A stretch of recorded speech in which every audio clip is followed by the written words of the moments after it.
खबर है, मैं खुश आमदेद मेरे साथ आरमीद भट्टी साहब, सैर मलिक साहब और मैं हूं सईद काजी। नाज़रीन, मोटी मोटी खबरें। पंजाब का बजट लगता है आराम से पास हो जाएगा। 7 अपोजिशन के जो मेंबर हैं वो जो मिल चुके हैं जनाब सीएम पंजाब को, तो ये क्या मामला है। इसके अलावा सुप्रीम कोर्ट ने कुछ ऑब्जर्वेशन दी हैं और पहले भी देते रहते हैं। सिंध का असल हुक्मरान कौन है और सिंध का जो बेड़ा गर्क हुआ शहरी आबादियों का भी और भी इवन रूरल सिंध जो है उसका क्या हशर हो गया, इसको पॉइंट आउट किया है justice Gulzar, chief justice of Pakistan ने। इस पर बात करेंगे।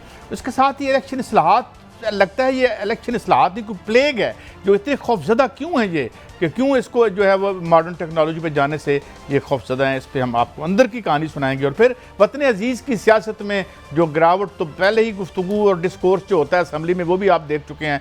अब PTV शोज़ पर भट्टी साहब, पंजाबी में चपेड़े कहते हैं, उर्दू में थप्पड़ कहते हैं, वो भी चलने शुरू हो गए हैं भी हुई, उस पर हम बाद में बात करेंगे।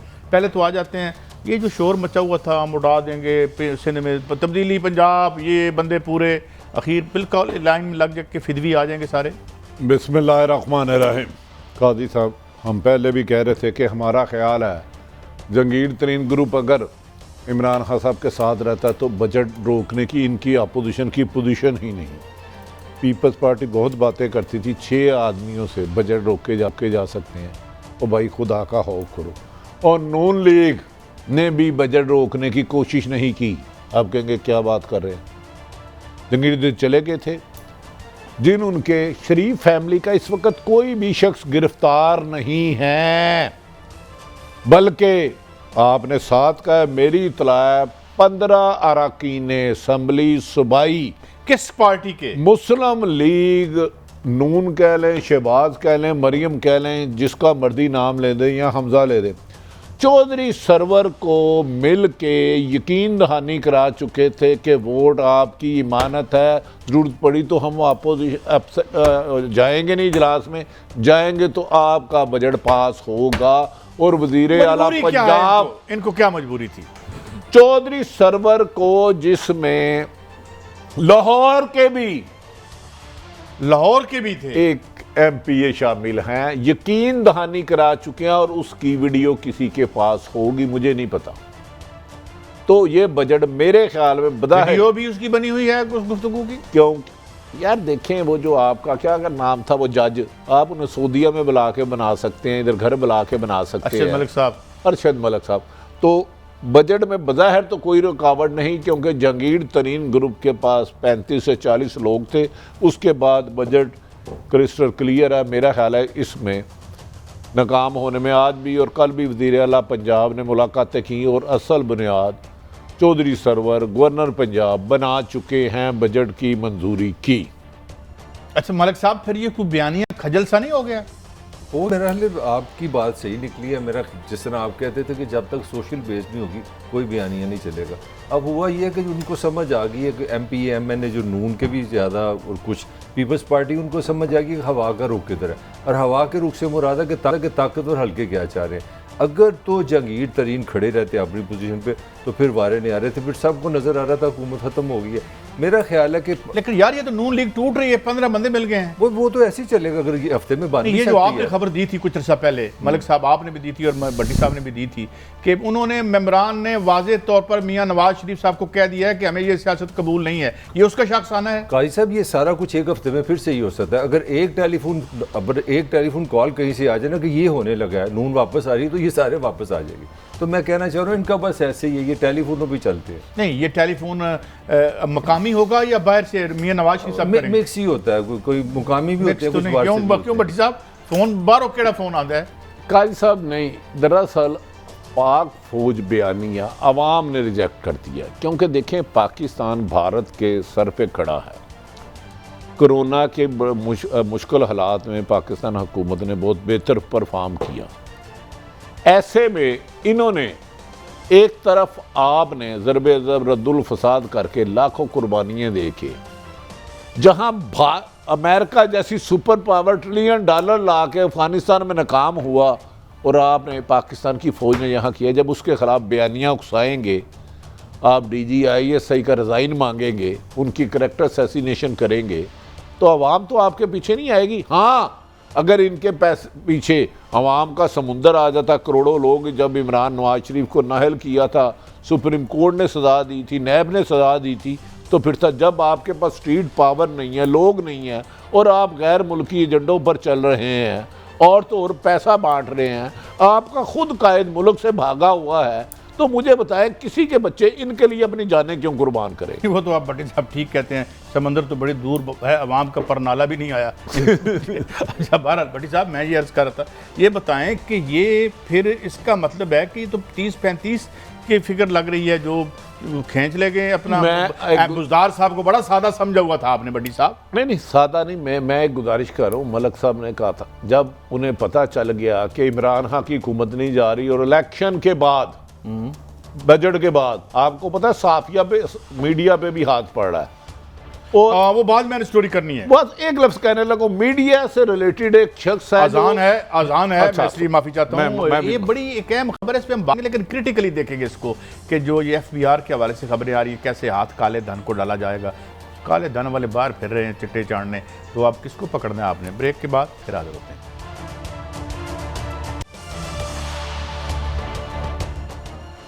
Welcome back. अच्छा भट्टी साहब, एक और भी बड़ी बहस हो रही है कि जी सारा 80% बजट जो है वो फौज ले जाती है और ये है वो। आज डॉक्टर फ़ारूक सलीम का एक पीस मैंने देखा, उन्होंने एक एनालिसिस किया, कोई कंट्रोवर्ट करना चाहे तो कर ले। 16% है टोटल हमारे जो आउटले है, 8,500 अरब रुपये का जो बजट है, उसमें से 16% हमने उनको दिया। और उन्होंने ये भी साबित किया है कि GDP रेशो के हवाले से ये 70 से लेके अब तक नीचे आया है, बजाय दुनिया का। अगर हम बजट देखें, इंडिया का बजट बहुत बड़ा है, $72 बिलियन का उसका बजट है, सऊदी अरब का बहुत ज़्यादा है, अमेरिका का बजट 39% दुनिया का जो है वो है।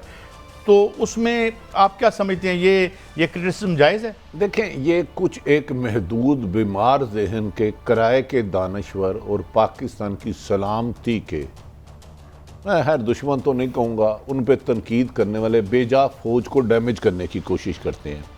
पिछले दिनों जनरल फैज़ साहब का नाम लेके बहुत नामुनासिब गुफ्तगू की गई, नहायत नामुनासिब, जिसकी मैं एज ए जर्नलिस्ट मज़म्मत करता हूँ। आर्मी चीफ, सिपाहियों की, फौजियों की 60% है, जबकि आपको पता है लंदन ने कितना, सॉरी आपको महाला मुल्क भारत, उसने कितना रेट हमसे ज़्यादा है उसके GDP रेशो के भाई से आधा। $72 बिलियन, आपकी पुलिस का बजट है, खुदा का वास्ता है, इसमें ये 60% में है जो पाकिस्तान 16 जिसके साथ पाकिस्तान की फौज बार भी लगा रही है भारत के अफगानिस्तान के साथ, जहां एक बहुत बड़ी लहर दहशत गर्दों की आने वाली है। देखिए, कुछ लोगों का एजेंडा है वो मुल्क से भाग गए हैं, या कुछ के उन्होंने पे रोक में रखा है कि हर वो काम करना जिससे मुल्क के महाफिजों का दिल आज़ारी हो, मोराल डाउन हो। लेकिन इन्हें नहीं पता कि शहीद की जो मौत है वो कौम की हयात है।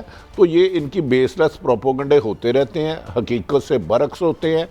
लेकिन बात ये है कि बजट के असरात, वज़ीर आज़म कहते हैं मिसाली बजट है, इसके असरात मैं समझूंगा तब बेहतर हैं जब आम आदमी की ज़िंदगी में बेहतरी आएगी, गैस में कमी होगी। भट्टी साहब, मैं इसका ब्रेकअप दे दूं आपको प्लीज़। 1370 अरब रुपए का बजट है, जिसमें अफ़गानिस्तान की दीवार भी हमने बनानी है। ये GDP का 2.30% बनता है, और पाकिस्तान दुनिया का वाहिद मुल्क है डॉक्टर फ़ारूक सलीम के मुताबिक कि जिसका ये बजट रेशो बजट हमारा 6.50 हुआ करता था GDP का, अब 2.30 रह गया। भारत का दिफाई बजट जो है वो $73 अरब का है, जबकि हमारा $8.5 बिलियन का है। अच्छा, ये खबरें हैं।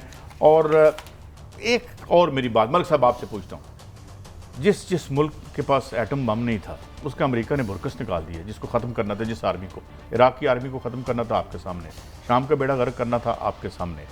तो इसका मतलब ये है कि ये दुनिया की जो सिक्योरिटी एनवायरनमेंट जो आलमी ताकतों ने पैदा कर रखी है, हाँ क्या करें, या डिफेंस लेस करके कहो आओ जो भी मासूम कुटो।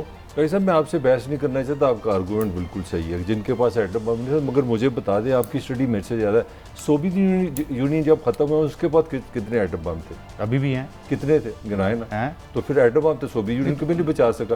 नहीं, एक मिनट यहाँ गलत जाए ना, उसने यूक्रेन पे कब्जा किया ना, वो क्रीमिया के इलाकों से लिया ना, कहें उसको जाके अंदर घुस के दिखाए अमेरिका। देखिए चले उसका निजाम बदला, लेकिन जो उसके पास मिलिट्री आर्सेनल थे, आज भी वो बड़ा वर्ल्ड प्लेयर है। उसके अंदर वो उसको शाम नहीं बना सके, इराक नहीं बना सके। इस पे अभी मैं थोड़ी सी बात करना चाह रहा हूँ। मैं चाह रहा हूँ कि ये एक एस्पेक्ट है सिक्योरिटी का, इस पे मुझे कोई बहस नहीं, आपकी बात मैं मान लेता हूँ, मैं अपने अल्फाज वापस ले लेता हूँ। मगर मेरा सवाल है कि अगर आप जितनी लोगों की बेहतरी नहीं करते तो आप मुल्क का डिफेंस कर सकते हैं। आपका मुल्क का डिफेंस होता है आपकी एजुकेशन के साथ, मुल्क का डिफेंस होता है सेहत के साथ, मुल्क का डिफेंस होता है बाइंग कैपेसिटी के साथ। जिस मुल्क के 3.5 करोड़ बच्चे सड़कों पे जलील हो रहे हो और उनका कोई फ्यूचर ना हो, सिवाय वो जेलों में जाने के लिए तैयार हो, क्रिमिनल बन रहे हो, तो मेरा ख्याल है हमें ये भी सोचना चाहिए। डिफेंस बजट की मैं बात ही नहीं कर रहा, फौज को सलाम मेरी। मेरा सवाल है कि अगर यूएनओ कहती है कि 4% एजुकेशन में लगाओ, वो किधर है? वो तो पैसा एक मिनट सिर्फ एक 30 सेकंड। कौमी असम्बली में पास होता है ना, जहाँ इमरान खान बैठा हुआ है, जहाँ नवाज शरीफ, जहाँ पे बेनजीर भुट्टो, तो कौन है जराइम, किसका जुर्म है ये? अच्छा, किसका जुर्म है ना? फौज का बजट आधा कर रहे हैं, अपना बता लें। काजी साहब मैं गुजारिश करता हूँ, मलक साहब ने वियतनाम या सोमालिया के साथ बना दिया। भारत का बजट टोटल कितना है? $72 बिलियन। 72 बिलियन। हमारा पाकिस्तान का कितना है? 8.5 बिलियन। उनकी फौज की तादाद कितनी 6 गुना हमसे ज्यादा है। उनके पास लेटेस्ट जदीद असला किसके पास है? जदीद असला हम समझते हैं कि हमारी जो फिजाइया है, इसने सुपीरियरिटी अपनी डेमोन्स्ट्रेट की है। इसमें हमारे पास अगर जंग लड़ने के 5 दिन है, उनके पास महीने हैं। और यार ये फौज ना हो तो आपकी माएँ बहनें उठा के पाकिस्तान में आपको गुलाजत का ढेर बना दें। खुदा का खौफ करें यार, बच्चे एजुकेशन दे उन्हें, सेहत दे उन्हें, कौन कह रहा ना दे, सड़कें बनाए उन्हें, ना अरबों रुपए बैरून मुल्क ले जाए आपके सियासतदान या और जितने भी करप्ट लोग हैं। ओ भाई आप क्या चाहते हो? फौज को कमजोर करके इंडिया हर तीसरे दिन नाउज बिल्ला, मेरे मुंह में खाक, हर तीसरे दिन कार पकड़ाए आपके। आप अमेरिका नहीं, भारत के साथ नहीं लड़ते। आपकी फौज, पाकिस्तान की फौज भारत, इसराइल, अमेरिका के साथ एट ए टाइम जंग करती है। उनकी तीनों की इंटेलिजेंस आपके खिलाफ साजिशें कर रही है। मैं ये नहीं कहता बच्चों को पढ़ाएं, सेहत की दें, मेरा सवाल इंसाफ करें। 1500 अरब रुपया कैपेसिटी पेमेंट में अंधेरे खरीदने पे लगा देते हैं यार, वो लगाए ना तालीम। नहीं वो अच्छा मुझे बताएं ना, कहां बीमारी कहां पे है? नहीं, फिर मलक साहब की आप बात मानते हैं, 1500 अरब कैपेसिटी पेमेंट में लगाते हैं, तो जिन फराडियों ने इतनी महंगी बिजली की थी, पकड़ो मारो लिथर, पकड़ो, उनको क्यों सजा देते हो? एहसासों पर नजर रख के बैठे हुए हैं। अगले दिन टीवी पे आके जो कह रहे थे ऐसी पाकिस्तान भी लेना है ਤੁਹਾਡੇ ਕੋਲੋਂ। नहीं तो अगर नहीं लटकाओगे तो ले जाएंगे वो। आपके बजट से ज्यादा पैसे तो आईपीपी ले जाता है। कभी आप उधर भी तो नजर दोहराएं। आपकी बात आगे बढ़ाते देखें ना, आज ही खान साहब, मैं नहीं कह रहा कि इमरान खान के दिल में मोहब्बत होगी, सारा कुछ होगा, आज साइन कर दी है ना पेट्रोल की कीमत बढ़ाने के लिए, मजबूर है पाकिस्तान चलाना उसने भी। और आप मुझे दोनों गारंटी देते हैं कि इस पूरे साल में बिजली नहीं महंगी होगी, कि मिनी बजट नहीं आएगा। मुझे पता है इस बजट का मतलब क्या रहेगा, मुझे तो गारंटी नहीं है कल बिजली महंगी कर दे। मेरी बात आप ठीक कह रहे हैं, ये क्या है? अब तो सारा साल बजट आता है, ये सच है जो आप कह रहे हैं। मुझे आप एक मुल्क बता दें, आप अमेरिका में भी रहे हैं, वहाँ पे हर पेट्रोल पंप पे कीमत अलग होती है, और अब आप एक साल के लिए कीमत नहीं दे सकते। पिछले 30 सालों से जो इन्होंने हमारे पर निज़ाम रखा हुआ है। जब यहाँ पर जब मंडी में आके टमाटर खुलते हैं ना, इसी तरह जब पहला ट्रक जाता है तेल का, तो वहाँ कीमत खुलती है। ये जो आपके WTO, वर्ल्ड बैंक, IMF, ये सारी जो वारदात है, कहीं भी बजट आप नहीं बना सकते। आप बजट वो बनाते हैं आपका। खुदा के लिए 17% सेल्स टैक्स यार। आप अब जो तो डिब्बे का दूध है, नहीं ये नया आ गया, अब डिब्बे का दूध भी लेंगे 17% उस पर टैक्स है। ये अमेरिका में मेरा 2 से 3% से ज्यादा नहीं है। यार मुझे बताए ना कि पिछले 35 जितने सालों से सिवाय इनडायरेक्ट टैक्सेशन के क्या हो रहा है? यही हुआ फिर अब भी अच्छा, 400 रुपए माइंड करेंगे, और ये माइंड करेंगे। इसहाक डार ने इसकी बुनियाद रखी इंडायरेक्ट टैक्सेशन की, और इसको कंज्यूमर सोसाइटी कादी साहब, कर्जा लो, चीजें इंपोर्ट करो। और कादी साहब, फिर मिफ्ताह इस्माइल कहता सी कि यार अल्लाह करे हार जाइए। और कादी साहब आप थोड़ा सा सुन भी लें, वो कर्जा क्यों लेते थे? उसमें उन्होंने अरबों की कमीशन लेनी थी। जब तक आप IPP इसको नहीं गवर्नमेंट तवील में लेते, उनके साथ पैसे नहीं करते, आप सालाना उनको कितना पैसा देते हैं? 2000 अरब रुपया वर्ल्ड बैंक कहता है कि आपका जाया होता है इस तो फिर आप इमरान खान ने जब 10 डैम बनाने शुरू कर दिए, बिजली आ जाएगी सस्ती। ये तो आने वाले दिनों में हुकूमत के खिलाफ देख लेना, चीनी भी शार्ट होगी, पेट्रोल भी शार्ट होगा, माफिया सरगर्म हो गया, पैसे बढ़ने शुरू हो गए। और भाई आप देख नहीं रहे कि आपको पिछले 50 साल से कल का वो कर्ज की दलदल के पहाड़ों के नीचे दबा दिया गया है। उसके निकलने के लिए जो आप कहते हैं यहाँ चंद शराफिया का मुल्क चलेगा, यहाँ पाकिस्तान ये मलिक साहब की बात ठीक है। अदरवाइज मैं मलिक साहब को सेकंड इसमें करता आम हूं। आदमी के लिए किसी बजट में पिछले 73 के बाद का अल्लाह आपका भला 1973 के बाद बिल्कुल मैं भट्टी साहब की बात को थोड़ा के जो जिस खदशे का इन्होंने इज़हार किया, आपको पता है 400 अरब का खामोशी के साथ एक अटैक होने लगा आपके पास। इसमें छोटी सी आपको खबर दूं, सरकारी मुलाजिम है, हमारे भाई बहन है ना सारे, कोई आसमान से तो नहीं ना, 10% इंक्रीज किया, 10 बिलियन का इनडायरेक्ट उन पर टैक्स लगा दिया, इधर से इधर से इधर से, और उसके साथ उनका मेडिकल नोस भी खत्म, कोई वो इलाज लूज भी नहीं होगा। तो मैं ये नहीं कह रहा कि जुल्म हो रहा है, मैं कहना नहीं, ये जुल्म नहीं हो रहा कि जुल्म हो रहा है। 400 आज अरब आगे आ रहे कितना हैं। मुश्किल है इस मुल्क मेरा में। फिक्रा तो पूरा सुन लिया कि 400 अरब छुपे टैक्स हो रहा है। हमारा एक दोस्त है, उसके घुटने में चोट लग गई, 2.5 लाख रुपया तो उसका वहां लग गया। अब मुलाजिम कहाँ से कराएगा? यार खुदा का वास्ता है, 25-30 हजार मुलाजमों की सैलरी है, 40-50 हजार एक अस्पताल प्राइवेट अल्लाह ना करे चले जाए तो 1.5 लाख 2 दिन का लग वो जाता है। दोस्त पेंशन तो आप बढ़ाई है कितना ना। परेशान था, वो कहता था मैं बिलाल गाई तुम खरीद के लाओ। अच्छा, पेंशन बढ़ाई है ना 10% पेंशन के साथ ना इंडायरेक्ट टैक्स लगा के पैसे वापस, ये फार्मूला ये देखिए है ना। काई साहब, बजट वो है जो आम शहरियों की जिंदगी को बेहतर करे, पट्टी साहब ये बात माने उसकी आप। पता बजट है इनकी हफीज शेख जब था यहाँ पे, और उसने 2 घंटे डॉक्टर इकराम उल हक से वाया बात की। वहाँ पे एक टैक्स रिफॉर्म कमीशन था, उसकी किसी ने बात नहीं सुनी। ये शौकत तरीन साहब आ गए हैं, ये वो उसी तबके के हैं जिस तबके का हफीज शेख भी था, ठीक है। ये अपने तबके का बजट बनाएंगे, गरीबों का यार बजट मेरा PM prime minister Imran Khan साहब है, मैं सवाल उससे करूंगा।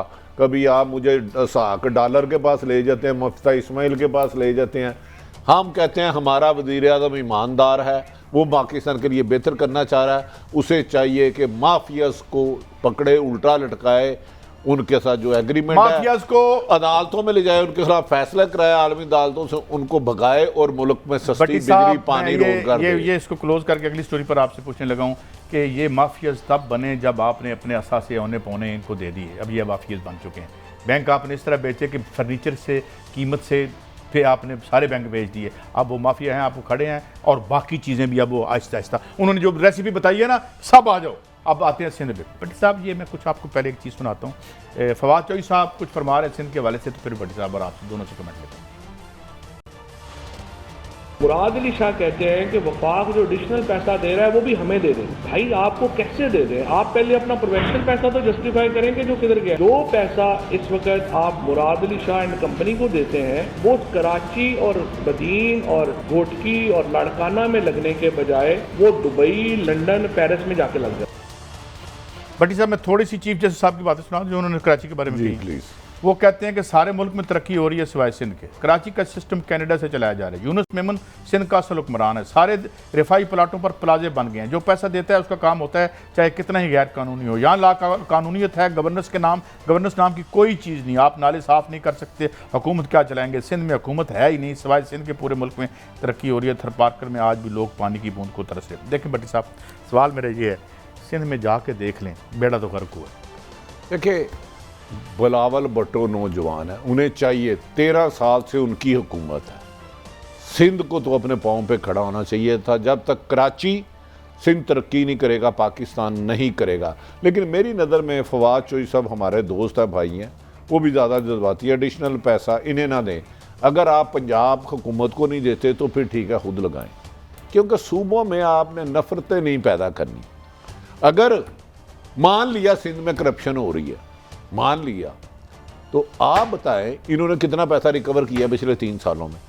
भाई साहब देखिए, बात करिए, हाँ पीपल्स पार्टी को जवाब देना है, 13 सालों को एक एक लम्हे का देना है कि वहाँ के लोगों के लिए उन्होंने क्या क्या किया।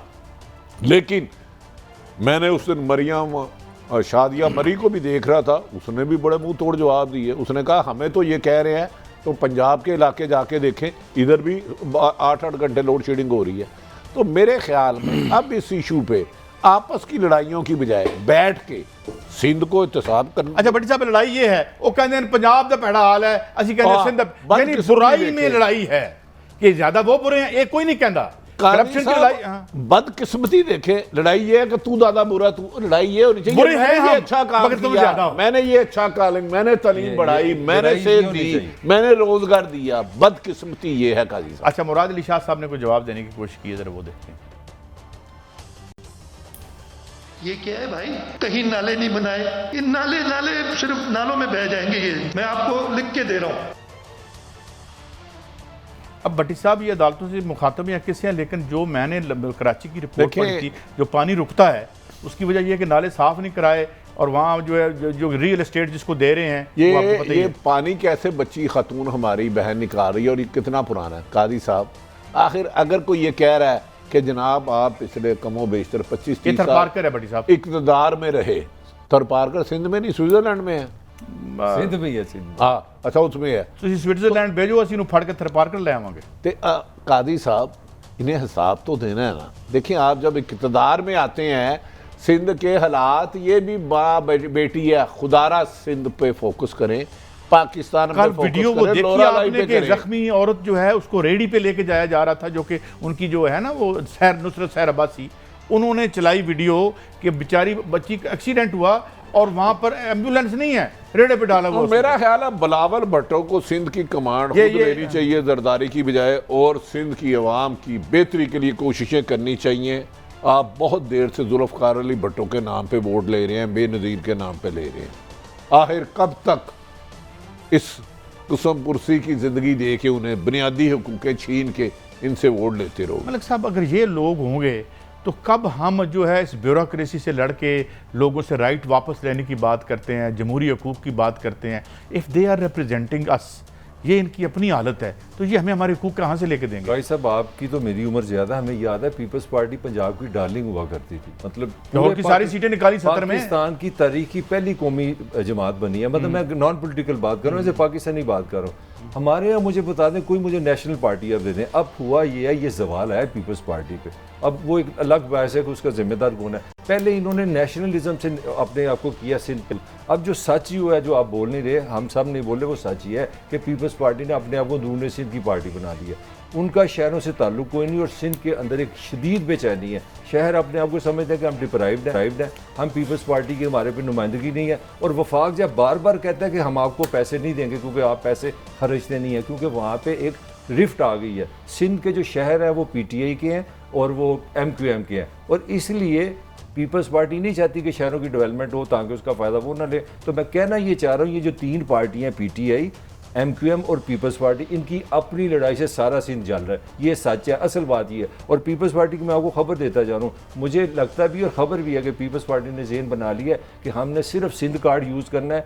सिम्टम का जो हमारे साथ ज़्यादती होती है, हमें देखे फेडरल क्या करते हैं, उन्होंने कोई प्लान नहीं रखा, उन्होंने कहा इसी पे खड़े रहो। और अगर आपने गवर्नर आज लगा लिया, मैं आपको बताने लगा हूँ, पीपल्स पार्टी की लॉटरी निकलेगी, क्योंकि पीपल पार्टी स्टैब्लिश ही यही करना चाह रही है कि हमें वफाक काम नहीं करने देता। और साहब गवर्नर आज नहीं लगना, लेकिन काम करना होगा हर हुकूमत को। उसका एक ही तरीका, एहतसाब बट्टी साहब एहतसाब का निज़ाम कुल्ली तौर पर कंप्रोमाइज है। मैं तो मायूस हूं। नहीं, आप ठीक कह रहे हैं, फील्डिंग लगी हुई है, हर जगह पे वारदात का निजाम कंप्रोमाइज ना होता तो आज मुजरम नवाज compromised है। शरीफ लंदन बैठ के पाकिस्तान के जख्मों पे नमक ना भट्टी फेंकते। साहब मैं एक और बात बताऊं, इमरान खान की फेलियर्स अपनी जगह होंगे, लेकिन ये आपकी सिविलियन ब्यूरोक्रेसी के अंदर जो फील्डिंग सेट करके ये गए हैं, इन्होंने कोई काम नहीं किया। मैं नाम नहीं लेता, हमारे एक चैनल के दोस्त हैं, वो ये कहते थे कि जनाब आप देखिएगा कहाँ ये ना ये अवाम में है, अच्छा, ये सिर्फ रियासत के अंदर है।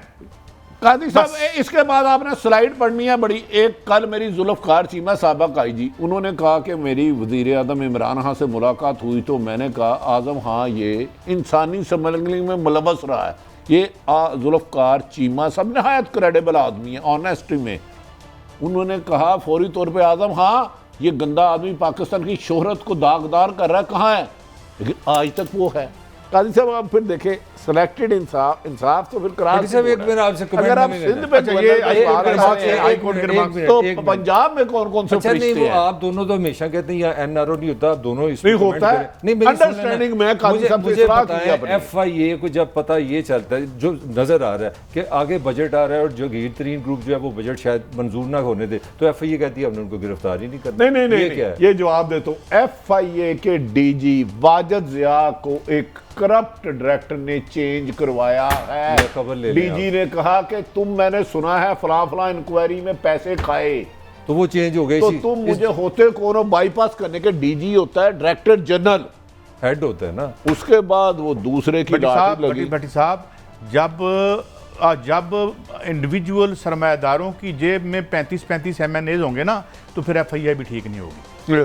समझे ना, दोनों पास काम चलता है। अब मैं जरा सुनाता हूँ ये क्या कहा है चीफ जस्टिस लाहौर। फरमाते हैं खुदा के लिए इस मुल्क को चलने दें, ये ब्यूरोक्रेसी मामलात को चलने दें तो आधे मसाइल ख़त्म हो जाएं। हर जगह से बिल मंजूर होने के बाद रुकावट डालना सियासी मुखालफत ज़ाहिर करता है। सिर्फ सियासी मुखालफत पर लोगों के साथ इतना जुल्म। अगर सियासी मुखालफिन को भूखा मारना है तो उनको बुलाकर समुद्र में फेंक दें। खुदा का खौफ करें, इस मुल्क के लोगों को जीने दो। ये लोग ज़िलों में खुदा बनकर बैठते हैं, लोगों की ज़िंदगियाँ जीरन कर रखी हैं। चीफ जस्टिस कासिम खान कह रहे हैं चीफ सेक्रेटरी और DG एंटी करप्शन को बुला जाए और सबको हथकड़ियाँ लगवाऊंगा। DC फैसलाबाद की सर्विस बुक में लिखना है कि उसने अपने दायरे इख्तियार से तजावुज़ किया। बुध तक या तो पैसे देकर आ जाएं या फिर गिरफ्तारी के लिए तैयार हों। खुदा के लिए इस मुल्क को चलने दें। इस तरह की बातें उन्होंने की हैं। ये कोई एक ठेकेदार साहब के पैसे कोई नहीं। अच्छा काजी साहब, मैं बताता हूँ, चीफ जस्टिस ने काफ़ी हद तक अच्छी बातें की हैं, लेकिन मैंने हमेशा TV पे ये रिमार्क सुने कि हथकड़ियाँ लगाएंगे, लगा के जेल में भेजेंगे, फीते लगा के आए, फिर किसी को लगते हुए देखी नहीं। मेरी ज़िंदगी में तो नहीं आई, खसूसन बड़े अफसरों को इख्तियार है हाई कोर्ट। यार मैं सिर्फ अर्ज, मुझे बात करने का भी इख्तियार नहीं है, तो हम ज़बान सी लेते हैं। नहीं, उनको इख्तियार है, ये इख्तियार है। मैंने कहा ना कल परसों आ जाएगी तारीख। चीफ जस्टिस साहब ने एक केस में कहा, टाउनशिप का एक केस था, उस पे DIG जवाद डोगर थे, उसने कहा ये प्रॉपर्टी हमारी नहीं है, ये प्रॉपर्टी जगह हमारी नहीं है, इसको ऑन नहीं करना। उसने अफसर ने जाके कह दिया, इन्होंने उस अफसर को डिसमिस कर दिया, शोकस दे दिए, सस्पेंड कर दिए। और जिस DIG ने कहा था कह दो, रोजाना चीफ जस्टिस कासिम साहब बेचारे बोल रहे होते हैं, ये सुनते ही नहीं। अब कहता है SP कहता है मुझे माफ़ कर दो, कब्जे खुद कराते हैं। काजी साहब, अब अदालतें बेचारी कहाँ तक जाएं? मुल्क तो इन्होंने चलाना है। इस ब्यूरोक्रेसी को अच्छे ईमानदार अफसर हैं, उन्हें लाओ, इन करप्टों से जान छुड़ाएं। आपने पिछले कमो बेशतर 6 माह में सुप्रीम कोर्ट के रिमार्क्स देख लें, लेकिन हाथ कड़ियाँ किस किस को लगी हैं मुझे वो गिनवाएं। वैसे भी रिमार्क्स आज का मेरे ज़हन में है, chief justice of supreme court, उनका रिमार्क्स है कि आपने गरीब आदमी की सवारी रेलवे तबाह बर्बाद कर दिया। आज उन्होंने रेलवे पे बड़े सख्त कमेंट्स दिए हैं और उन्होंने बल्कि कहा उन्होंने किधर है वजीर, इसको शर्म, मतलब उन्होंने कहा इसको इस्तीफा देना चाहिए। आपको पता है 400 किलो में जो ट्रैक है, मैं कल एक वीडियो देख रहा था, आप यकीन करें वो बिल्कुल, अगर आप देखें ना वो वीडियो, तो ऐसे ऐसे ट्रैक चलता है, ऐसे ऐसे ट्रैक।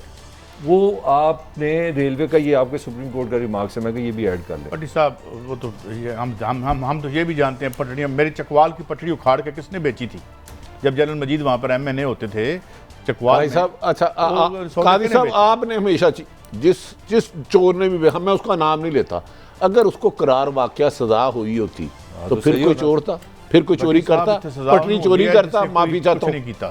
तो जब आप चोरों को चौकीदार बनाएंगे और मनी लॉन्ड्रिंग में मुलव्वस अफसरों को तैनातियां करेंगे, चीफ जस्टिस कुछ कहता है, चीफ जस्टिस के सामने जाके माफी मांगते हैं, वो जिसके हक में देता थानेदारों को अब नौकरियों से निकाल देते हैं। खुद स्टोरी की ना कि इसने ड्रग दवाइयों का माफिया जो है उसको उसने हाथ लगाया, 85 केस हुए उस पर, उस्मान पे 85 केस, और सुप्रीम कोर्ट ने उसकी जमानत दी। क्यों फड़े जिस शरीफ आदमी ने? आप माफिया को हाथ तो डाल के देखें, हर चीज का पाकिस्तान चलेगा या माफिया चलेगा, अब फैसला वजीर आजम इमरान खान करे, खुद ऑनेस्ट हैं, लेकिन ये कैसी ऑनेस्टी है कि आपके नीचे करप्शन का बाजार लगा हुआ।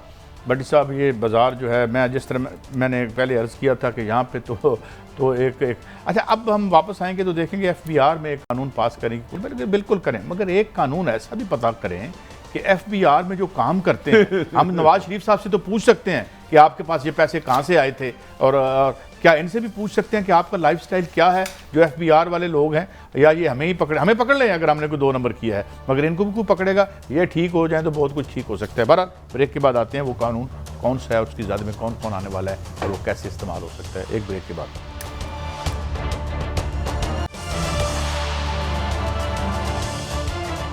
Welcome back. अच्छा भट्टी साहब, हमें इनकलाब तो बड़ी दूर की बात है, इस्लाहात से ही हमें डर लगना शुरू हो जाता है। अब FBR कुछ ऐसी इस्लाहात कर रहा है कि जनाब वो यानी ब्लैक मनी के बारे में किसको शक भी होगा, ये आज खबर है, आमदन छुपाने की शक पर FBR किसी शहरी को गिरफ्तार कर सकेगा। अब ये तो मुझे ज़ियाउल हक के दौर का कानून लगता है कि जब उन्होंने वो कानून बनाए ना, जो शरई कानून थे, तो वो तो उन्होंने शरई कानून तो हम उनका एहतराम करते हैं, मगर रिश्वतें बड़ी बढ़ गई थी। ज़ियाउल हक खुद कहता था यार मेरे दौर में रिश्वत बढ़ गई है। देखिए, ये पकड़ने के लिए या रिश्वत बढ़ाने के लिए? काजी साहब, गुजारिश है, हर कानून बेहतरी के लिए बनाया जाता है, उसके इस्तेमाल गलत होता है। चाहे अंग्रेज़ का हो, चाहे मेरे अल्लाह का हो। कत्ल की सज़ा लिखी है, रिश्वत की सज़ा लिखी है, जालसाजी की लिखी है, फ्रॉड की सज़ा लिखी है, लेकिन उस पर इम्प्लीमेंट करने वाले डाकू हैं, ये FBR को देते हैं। और सुना सहाफ़ियों का भी, मैं खुश हूँ बहरहाल, लेकिन इसका गलत इस्तेमाल नहीं होना चाहिए। अब मैं एक छोटी सी गुजारिश करता हूँ, सहाफ़ियों का एहतसाब होना चाहिए, लेकिन FBR वाला जो बंदा खुद कर रहा है इन्वेस्टिगेशन, वो तो ऑनेस्ट होना चाहिए कि नहीं। उर्दू 1 TV है, उनके मालिक हैं फराज अंसारी साहब, नहायत जेन्युइन आदमी। वो गए थे 26 अगस्त 2020 में पैमरा में कि मीडिया लॉजिक की रेटिंग फ्रॉड है, इसे हमें इंसाफ दिया जाए। 6 महीने उधर धक्के खाते रहे। इस्लामाबाद सिंध हाई कोर्ट में गए, उनका फैसला होने लगा, लाहौर आ गया, लाहौर नहीं मिला। अब मैं चाहता हूं, कहा जा रहा है अगर जाली नोट जुर्म है, ठीक है, जाली इलेक्शन जुर्म है, इदवियात जाली बनाना जुर्म है, तो जाली रेटिंग जुर्म नहीं। लेकिन हाँ, कानून का गलत इस्तेमाल नहीं होना चाहिए। FBR को ये कानून ना दे कि कादी के कपड़े उतारे। हाँ, FBR को ये कानून दे, आरब हमीद भट्टी से हिसाब ले, ये मनी जो पैसा तूने कहाँ से बनाया। मैं इस कानून के हक में हूँ, लेकिन इसका गलत इस्तेमाल करेंगे तो साफी सीसा पलाई हुई दीवार होगी। ये रेटिंग का केस कहाँ पहुंचा है, जरा थोड़ा बताएं। रेटिंग में बताता हूँ, ये फराद अंसारी है, नहायत नेक आदमी। इस वक्त कोर्ट में है, ये इसकी हियरिंग हो रही है। पैमरा के पास गए, पैमरा ने सुनी नहीं, धक्के खाते रहे। सिंध हुकूमत में गए, सिंध में जब इसके खिलाफ मोहतरम सलमान दानिश के खिलाफ केस होने लगा, अब जो मालिक है इसके आजकल तो सुना, ये अल्लाह माफ करे, लोगों को कहते हैं मैं इसको मरवा दूंगा, मैं मेरी बड़ी पहुंच है, अल्लाह उनको और हदायत दे। काजी साहब सिंध में ये पेश ही नहीं होते रहे। उन्होंने कहा जी इंटरनेशनल फर्म से ऑडिट कराया जाए। उधर केस इनके खिलाफ होने लगा, लाहौर हाई कोर्ट में आके मोहतरम शाहिद करीम जस्टिस साहब है, उनके पास चले गए। अब इंशाअल्लाह ताला 2829 को है। अगर ये चीज़ देखें, उर्दू और सहाफ़त गंदी है, तो सहाफ़त से रिलेटेड जो रोज़ाना गंद करता है, जाली नोट छापना जुर्म है, जाली मेडिसिन बनाना जुर्म है, जाली सब्जी बेचना, कोई चीज जालसाजी जुर्म है। जालसाजी, तो बस हमारा मौक़िफ़ है, जालसाजों को खत्म करें, जालसाजी को खत्म करें, लेकिन करप्शन की इंक्वायरी करने वाला खुद करप्शन करेगा तो वो जायज नहीं होगा। देखें बड़ी साहब, हम आवाज उठाएं। देखें यहाँ जालसाजी को और फोर्जरी को फनून लतीफ़ा बना दिया हमने। अब बात यह है कि ये तो वही बात, अब मुझे ये बताएं बड़ी साहब कि ये जो FBR के बगैर पहले भी अगर टैक्स चोरी होता था, FBR की मिली भुगत से होता था, ये ईमानदार लोग लगाए। ये कवानीन को सादा नहीं करते। देखें हमने मैं दोबारा कोट करता हूँ, डॉक्टर इकराम खुद जो है वो ब्यूरोक्रेट थे जो छोड़ के उन्होंने फिर यानी अपनी प्रैक्टिस शुरू की।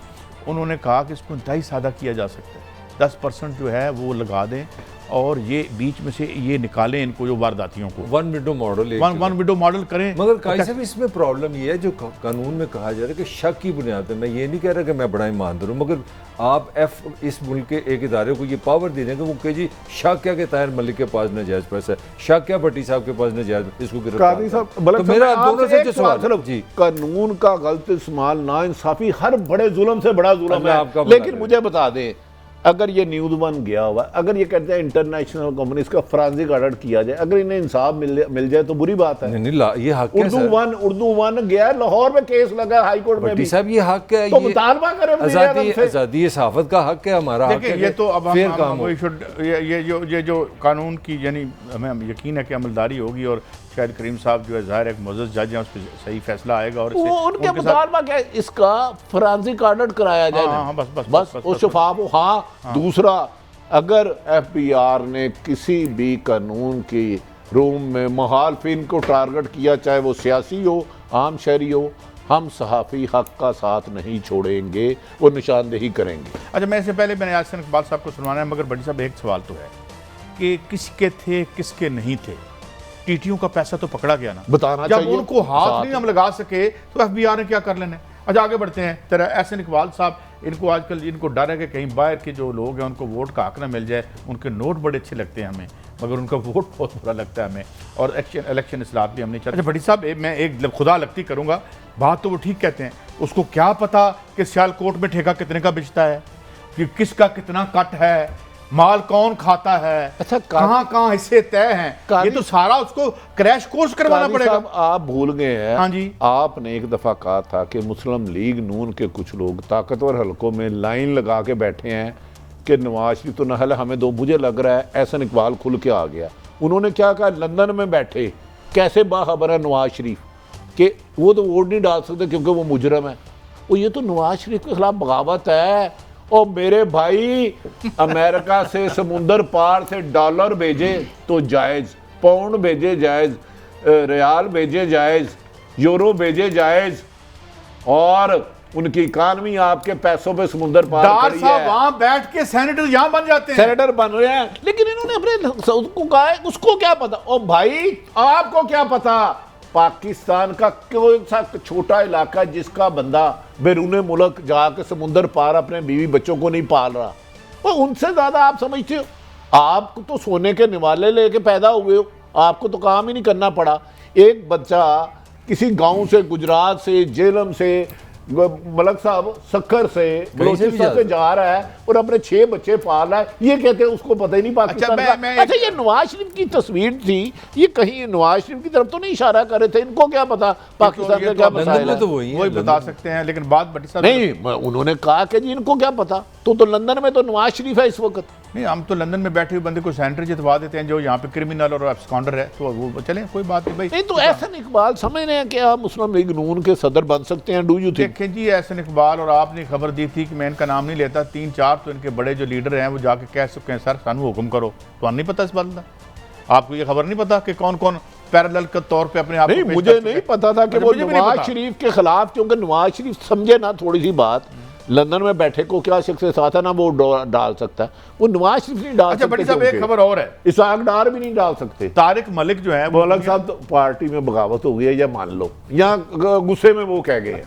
नहीं। अच्छा चले, मायूसी तो है, मायूसी है। अच्छा, यानी दुनिया के 125 जो यानी के स्पेशलिस्ट हैं उनमें तारिक मलिक होते हैं, और वो टेक्सास का उन्होंने, टेक्सास जो स्टेट है वहाँ के टैक्सों का निज़ाम किया हर जगह, और इनको पर्चा करवा दिया था हमारे इंतहाई अपराइट वज़ीर दाखिला किबला जो हैं चौधरी निसार अली खान साहब। इन्होंने उस वक़्त, इनका जुर्म ये था, इन्होंने कहा था कि मैं नादरा, इलेक्शन कमीशन और स्टेट बैंक को एक सॉफ्टवेयर के ज़रिए जोड़ दूंगा, ताकि अगर किसी आदमी के पास कोई जुर्म है या उसकी कोई फाइनेंशियल गड़बड़ है तो वो पकड़ा जाए। मगर हमने क्या किया, इसाक डार साहब ने वो कानून ही ख़त्म कर दिया कि इसकी स्क्रूटनी का कानून खत्म कर दिया। जो रोज माशाल्लाह टोपा पा के मस्जिद जा रहे होते हैं, सूरा बकरा में लिखा है ना अल्लाह ताला ने, काजी साहब इनके मुंह पे नमाज़ें मारेगा अल्लाह ताला, ये मैं नहीं कह रहा। काजी साहब आप भी ज्यादती करते हैं, सारी उम्र लगा के वो अरबों रुपए नजायज तरीके से फ्रॉड पैसा कमाते हैं। तो तारक मलिक ऐसा सिस्टम बनाया कि सारे चोर पकड़े जाएं, तो उनका एहतजाज तो हक है, उसे बदलना चाहिए था चौधरी निसार को। देखिए ये फ्रॉड करने वाले कितनी मेहनत करते हैं, आपका हक खा जाते हैं। मैं आपको स्टोरी बताने लगूँ भट्टी साहब, ये इमरान खान इसलिए इनको लाए हैं कि ये जो इलेक्टरल फ्रॉड होता है, और जिसकी 10 दफ़ा आपने स्टोरी दी है कि बाकायदा पार्टियों के अंदर, ख़ास तौर पर बड़ी एक आध पार्टी के अंदर करप्शन, इसका धांधली का सेल बना हुआ है, सेल बना है, और ब्यूरोक्रेसी कंप्रोमाइज्ड है, हर जगह इनकी फील्डिंग फिट होती है। हम उस बहुत सारी चीज़ों का हम जिक्र नहीं कर सकते, इसके अंदर तो नहीं होना। तो खैर, तो अब ये आदमी ऐसा है कि जो इस मुल्क में एक ऐसा शफाफ निज़ाम बना सकता है। भाई आप अपना IT का बंदा इनके साथ बिठा दें, मुस्लिम लीग नून, पाकिस्तान पीपल्स पार्टी साथ बिठा दे। भाई यार तरोड़े हैं नोट पाके तकसीम होते हैं। मलिक साहब देखें, ये वाहिद बदकिस्मत मुल्क है, दुनिया हर मुल्क जालसाजी खत्म करना चाह रहा है, जाली नोट हो, जाली रेटिंग हो, जाली मेडिसिन हो, ये इंसाफी सलाहत में रुकावट है। अच्छा मुझे बताएं, इन्होंने नादरा को कंप्यूटराइज किया, उससे करप्शन बढ़ी के कम हुई, ईमानदारी से बताएं। कंप्यूटराइज होने से चीजें बड़ी आसान हो गई। तो पासवर्ड बना, आपको मैं बता रहा था, तो पासवर्ड बना, तो ये नहीं अपोजिशन इसको कंप्यूटराइज करने पे क्यों मुखालफत करी? मुझे समझ नहीं आ रही। आम बंदे के लिए याद है, अभी घंटा पहले मैंने आपसे कहा जी वैक्सीनेशन हमने कराई सर्टिफिकेट, तो आपने फौरन मुझे कहा भाई ये तो काम ही कोई नहीं, 100 रुपया काट दी यहाँ से ले लो। ये कभी सोच सकते थे हम? बताएं आप। नहीं तो ये अपोजिशन कितनी बदकिस्मत है कि जो धांधली और फ्रॉड के तरीके खत्म करना चाह रहे हैं उसमें रुकावट डाल रहे हैं। यार आपकी जो आपकी एक्सपोर्ट से ज्यादा पैसे हमें जो है वहाँ बाहर से मेहनत कश गई रेमिटेंस शायद मैं कहीं से इसमें मैं कमेंट करना चाह रहा हूँ देखिए और सुने ना प्लीज वो जितने पैसे इधर भेजते हैं इससे ज्यादा आपकी political and bureaucratic elite of all sorts यहाँ से बाहर भेजती है। चलो वो ट्रेजिडी है ट्रेजिडी नहीं मैं तो उनको वोट का क्यों ना दें हम? मैं कमेंट करना वोट नहीं मैं कमेंट करना चाह रही हूँ, मेरी राय आप डिसएग्री कर सकते हैं। पॉलिटिकल साइंस का असूल जो है कि जो रेजिडेंट्स आपका जो वोट है ना वो रेजिडेंसी है, ये सियासत का असूल है कि मैं अगर जिस जगह रह रहा हूँ मुझे वहाँ की नुमाइंदे को मैंने अपना वोट देना है। तो मेरा ख्याल है कि अगर हम आपकी बात भी बड़ी सही है कि वो पाकिस्तान के सही असल बेटे वही हैं, मगर मेरा ख्याल है कि अगर हम उनको मखसूस नशिस्तें दे दें कि 2-3 जिस तरह हमने ख़वातीन को दी हैं इस तरह अगर ओवरसीज़ को इस तरह अकोमोडेट किया जाए तो ज़्यादा बेहतर होगा। वोट नहीं आप दे सकते, वोट की बुनियादी शर्त यूनिवर्सल ये है कि आप वहाँ के रेजिडेंट। अच्छा, वोट की बुनियादी शर्त ये है कादी साहब कि आपकी सुप्रीम कोर्ट आपका नायब सजा दे और आप लंदन जाकर जमात चलाएं। वोट की बुनियादी शर्त ये है कि एक घर में 7 फाके आ रहे थे, एक बेटा पत्थर में जाके बाहर मजदूरी करके इधर 8 लोगों को पाल रहा है। अरशद मलिक को गंदी वीडियो दिखा के उसे अपने हक में कमाल है भाई। उनके भेजे हुए डॉलर असली हैं, उससे जो गुर्बत दूर कर रहे हैं वो रेमिटेंस बहुत ज्यादा आ रहे हैं, वो अच्छे हैं। मलिक साहब, इस वक्त जो निज़ाम है जिस फर्स्ट पास दी पोस्ट कहते हैं ये इतना डिफेक्टिव है कि ये माइनॉरिटी गवर्नमेंट बनाता है। इसी अरे सुने माइनॉरिटी को 23 करोड़ वोट लेके जो है मोदी 2/3 मेजॉरिटी ले लेता है।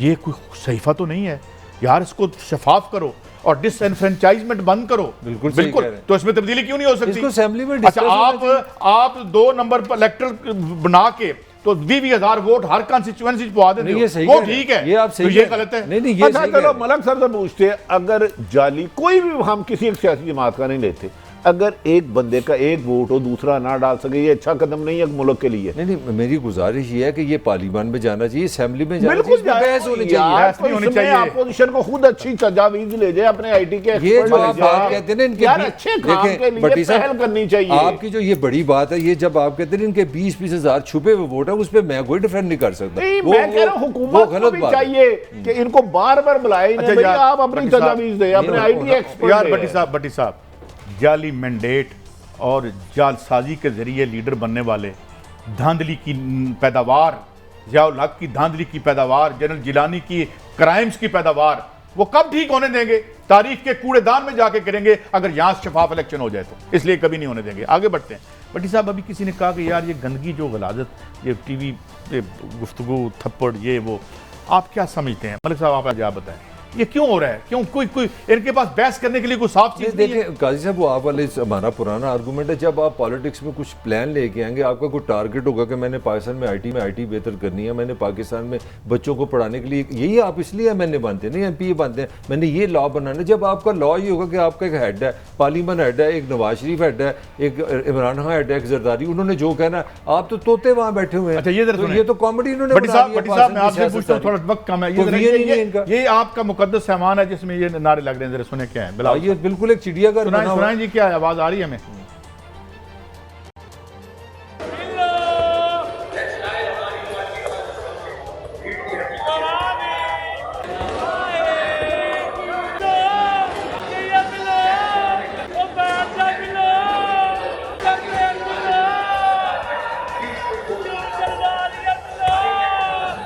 और सारे हंस रहे हैं। अच्छा काजी साहब, ये अच्छा काजी साहब, ये अखलाकियत का जनादा निकल रहा है, बाहू बेटियां सबकी बराबर हैं, किसी की इज्जत महफूज नहीं रही। मुझे बता दें, ये सिर्फ ये असम्बली, इसमें कानून साजी होनी थी और इसमें गाली गलोच हो रही है, फिर भी कह रहे हैं ये मुकद्दस है। इसमें तो मेरे और आपके लिए, पाकिस्तान के लिए कानून साजी होनी थी।